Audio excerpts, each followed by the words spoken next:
Monday mini vlog பார்க்கலாமா?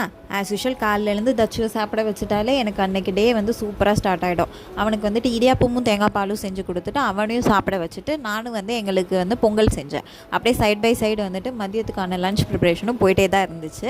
ஒரு வழியாக நானும் என்னோடய பிரேக்ஃபாஸ்ட்டை முடிச்சுட்டு தச்சுவும் நானும் எனக்கு ஒரு முக்கியமான இடத்துக்கு கிளம்பிட்டோம். எப்படி அந்த மந்த்து ஸ்டார்ட் ஆனால் ஹவுஸ் ரெண்ட்டு இஎம்ஐ எல்லாம் பே பண்ணுற மாதிரி எங்களுக்கு வந்து மேண்டிட்டரி பேமெண்ட்டில் வந்துட்டு இந்த ஹாஸ்பிட்டல் பில் ஒன்று. இந்த மழை காலத்தில் தான் மாதம் மாதம் ஹாஸ்பிட்டல் போகிறோன்னா இந்த வெயில் காலத்துலேயும் எங்கிட்ட இருந்து தான் ஏதாவது பிரச்சனை வரும்னு தெரில. தச்சுக்கு வந்துட்டு உடம்புல வந்து ரேஷஸ் மாதிரி வந்திருக்கு. அதனால் அவனையும் ஹாஸ்பிட்டல் கூப்பிட்டு கிளம்பிட்டேன். இதே ஹாஸ்பிட்டலில் தான் ஒரு 2 வருஷத்துக்கு முன்னாடி இந்த குட்டி குஞ்சானை வந்து எங்கள் கையில் கொடுத்தாங்க. ஆனால் இப்போ பாருங்கள், வாள் மட்டும் தான் இல்லை. இன்றைக்கி போன இடத்துல ஹாஸ்பிட்டலில் எங்களை கழுத்தை பிடிச்சி வெளில தள்ளியிருப்பாங்க. நான் உள்ளே போய் டாக்டர் பார்த்துட்டு வர கேப்பில் அந்த தண்ணி கேனில் இருக்கிற எல்லா தண்ணியும் ஃபுல்லாக ஓப்பன் பண்ணிட்டான். போன இடத்துல நான் மாப் போட வச்சுருப்பான். ஏதோ அந்த பாட்டி நல்லவங்களாக இருக்க போயிட்டு, பரவாயில்லம்மா நீ போய் டாக்டர் பாரு, குழந்தைய வச்சுட்டு நானே தொடச்சிக்கிறேன்னு நினச்சிட்டாங்க. இல்லைனா கொஞ்ச நேரத்தில் என்னை மாப் போட விட்டுருப்பான். நானும் டாக்டர்கிட்ட இவனை கூப்பிட்டு போய் காமிச்சிட்டு அவர் வந்துட்டு இவனுக்கு ஆயின்மெண்ட்டோ அப்புறம் ஆன்டிபயோட்டிக் சிறப்பு கொடுத்துருந்தாரு.